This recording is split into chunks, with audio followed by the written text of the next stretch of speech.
A procrastinação é a armadilha do século, devido à quantidade de estímulos e distrações que bombardeiam o nosso cérebro o tempo todo.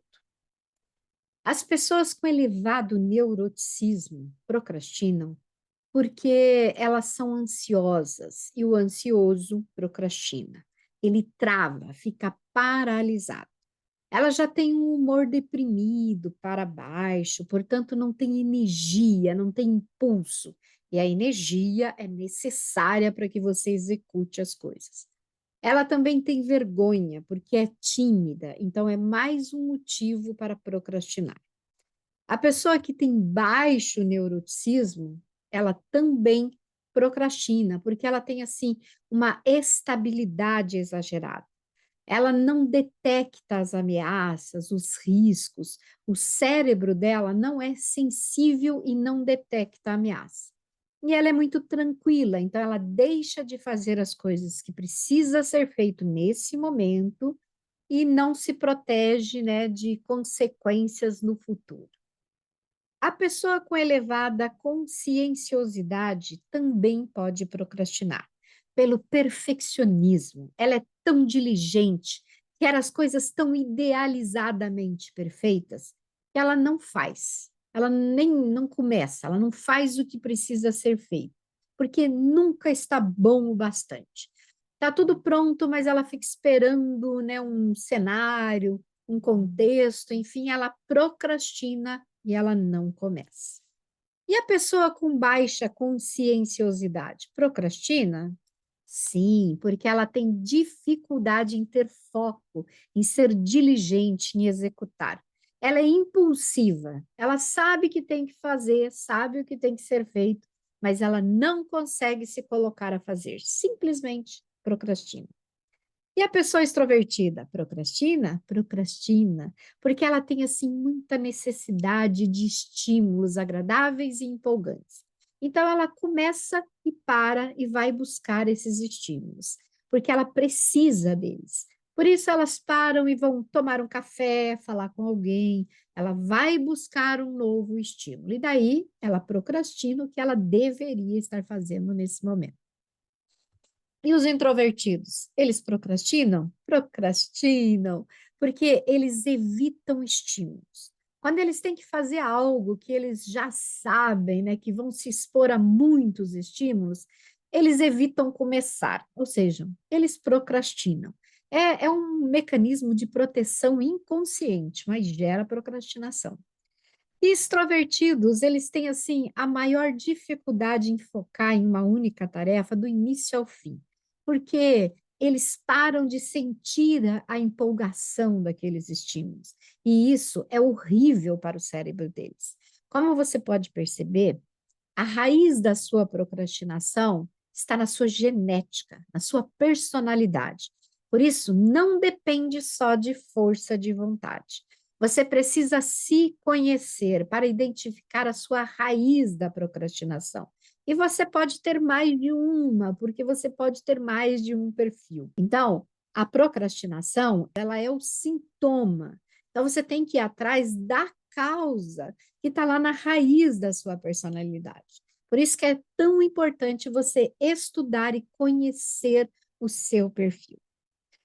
Já se a pessoa tem, assim, uma configuração baixo neuroticismo e alta conscienciosidade, é uma pessoa que tem sinergia, é uma pessoa que executa, ela não procrastina, ela faz o que tem que fazer, ela tem senso de dever, vai atrás e ainda muito jovem tem muitas conquistas na vida.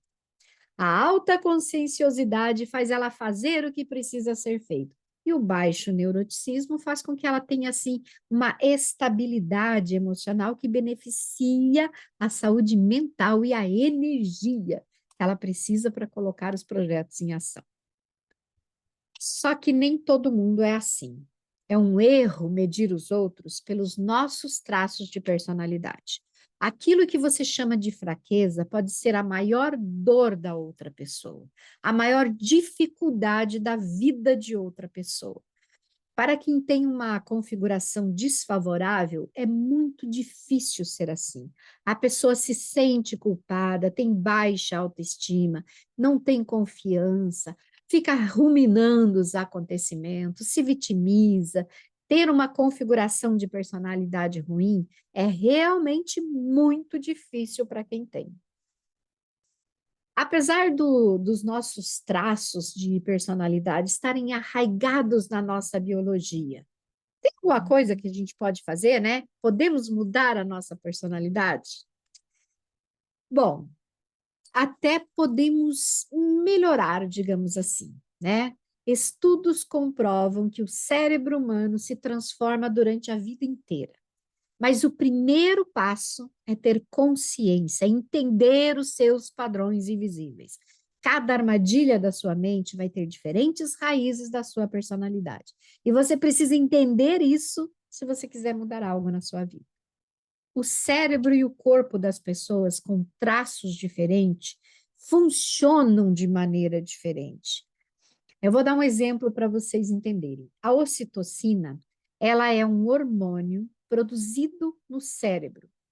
Ele é até conhecido assim pela sua capacidade de gerar sentimentos de prazer e de promover laços. Ele é conhecido assim romanticamente como o hormônio da felicidade, né? Existe um neurohormônio no cérebro que é um receptor da ocitocina, né? A ocitocina está lá dando o rolezinho dela e esse neurohormônio, quando ela passa, ele literalmente atrai a ocitocina. E olha só que interessante. Presta atenção nisso, que isso é bastante importante. As pessoas que têm um alto grau de amabilidade, elas não têm um receptor de ocitocina, elas têm vários receptores de ocitocina. O cérebro das pessoas com elevada amabilidade tem mais receptores de ocitocina do que o cérebro de quem tem um baixo traço de amabilidade. Eu vou tentar exemplificar melhor. A ocitocina está lá, né, dando o rolezinho dela, e existem vários receptores aqui que estão sempre atraindo essa ocitocina para eles. Não é um, não é dois, são vários receptores. Você percebe que o seu corpo e o seu cérebro favorecem a amabilidade? Portanto, não é porque que a pessoa quer ser boazinha, que ela quer ser amável, é porque ela não tem outra opção, entendeu? As amígdalas também são importantes assim para processos é, ansiogênicos, né? A ansiedade, por exemplo. Olha só, as amígdalas das pessoas que têm assim um alto grau de neuroticismo, elas têm uma característica diferente das pessoas que têm um baixo grau de neuroticismo. As amígdalas de quem tem um alto grau de neuroticismo, elas são maiores, elas são mais volumosas e elas são mais ativas, né? Elas trabalham mais. Você percebe que não é uma possibilidade, é uma condição que a pessoa tem, entendeu? Tipo assim, a pessoa que tem um baixo traço de neuroticismo, ela tem uma amígdala assim, pequenininha e não é muito ativa, né? Os riscos, né? As coisas estão acontecendo e ela não está muito ligada naquilo. Ela não presta muita atenção. Ao contrário de quem tem um alto grau, que tipo assim, nem é uma ameaça de verdade, mas como ela está sempre assim muito ativa e como ela é muito grande, ela já acredita que seja uma ameaça. Então, você não é assim neurótica, às vezes, com as coisas, porque você quer. É porque você não tem outra possibilidade. É uma condição genética que você tem. Agora, olha só. Quando você sabe disso, quando você entende isso, você tem como lidar com isso. Ó, vou te dar uma ferramenta que funciona para o neuroticismo. Se você tem um alto grau de neuroticismo, a prática da meditação, por exemplo, é uma ferramenta que pode te ajudar.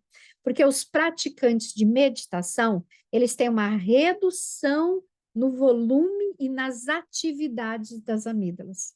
E, consequentemente, ele tem uma redução na sensibilidade aos estímulos negativos que causam ansiedade, por exemplo, suficiente para você ter uma estabilidade emocional. Então, tem ferramentas que você pode usar quando você sabe qual é a sua condição. O que eu quero dizer com isso é assim, ó, para de atacar os efeitos e começa a atacar as raízes das armadilhas da sua mente. E para isso, você vai precisar conhecer a configuração da sua personalidade. Você já deve ter percebido, por exemplo, né, pelo seu perfil pessoal, quais traços são mais fortes em você. Que tem o perfil estável, por exemplo, quem tem, aliás, o perfil estável, por exemplo, tem muito mais características do traço da amabilidade. Quem tem o perfil contrário do estável, no caso dominante, tem menos. Já o traço de neuroticismo, conforme a intensidade, ele acaba prejudicando todos os perfis. O neuroticismo em alto grau, ele potencializa as armadilhas de todos os outros traços. Mas olha só, o perfil analista é mais suscetível. Se você assistiu às aulas sobre os analistas, você percebe que ele é mais suscetível ao traço do neuroticismo. O que que você tem que fazer, então? Você tem que se autoconhecer para poder eliminar os gatilhos e buscar incessantemente o equilíbrio na sua vida. Alguns perfis, assim como o analista, eles são mesmo mais suscetíveis a ter um alto grau de neuroticismo. Agora, olha só, a contrariedade que sofremos, né, ao longo dos anos, inconscientemente e mal resolvidas, podem aumentar o impacto desse traço em qualquer perfil. Não é se temos, é o quanto temos e o quanto está nos prejudicando. A grande questão aqui é colocar a sua indignação no lugar certo. Esses são os limões que a vida te deu e você pode sim conviver com isso da melhor forma possível.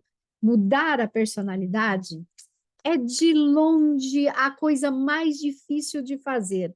A personalidade é um dos aspectos mais estáveis da nossa vida, devido às raízes, né, gente? Tá, tem a ver com a genética, tem a ver com a criação e tem a ver com o acúmulo de experiências, né? Experiências que a gente vai vivendo. Então, muda muito pouco. Muda muito pouco durante a vida, principalmente se você já tiver assim, né, mais adiantado aí na sua vida, né? Os 35, 40, daí para frente fica mais difícil ainda de mudar. Mas dá para mudar o suficiente para você viver melhor se você tiver conhecimento e as ferramentas certas. Algumas configurações da personalidade tornam a vida mais difícil. Alguns traços, conforme a intensidade e a inconsciência, são pessoas com mais tendência à depressão, à ansiedade, a doenças degenerativas do cérebro e a todo tipo de doenças inflamatórias gerais do corpo. Mas o que eu quero que você tenha em mente é que não é porque você tenha esse ou aquele traço de personalidade, isso seja uma sentença na sua vida, que você esteja condenada a esse ponto final. Tudo vai depender das suas escolhas. Genética não é sentença. Você pode escolher se alimentar adequadamente, beber água o suficiente, praticar exercícios físicos, nem que seja uma caminhada, dormir com qualidade e por tempo adequado, ter contato com a natureza, equilibrar minimamente os seus níveis de estresse, evitar vícios, cuidar do seu ambiente, do seu estilo de vida e dos seus relacionamentos. Tudo isso vai impactar e a maioria é de graça, só depende da sua atitude. Mas o que mais vai impactar mesmo é você ter autoconhecimento, autoconsciência, autopercepção e automonitoramento. Se você não tem interesse por você mesmo e por como você funciona, ninguém mais vai ter. A vida é curta demais para você continuar adiando os seus sonhos. Agora, a notícia boa é que você só tem que dar conta de você mesma. E eu espero de coração que saber de tudo isso, de alguma maneira, possa te ajudar a buscar o equilíbrio na sua vida e a evitar de cair nas armadilhas que você tem caído até hoje.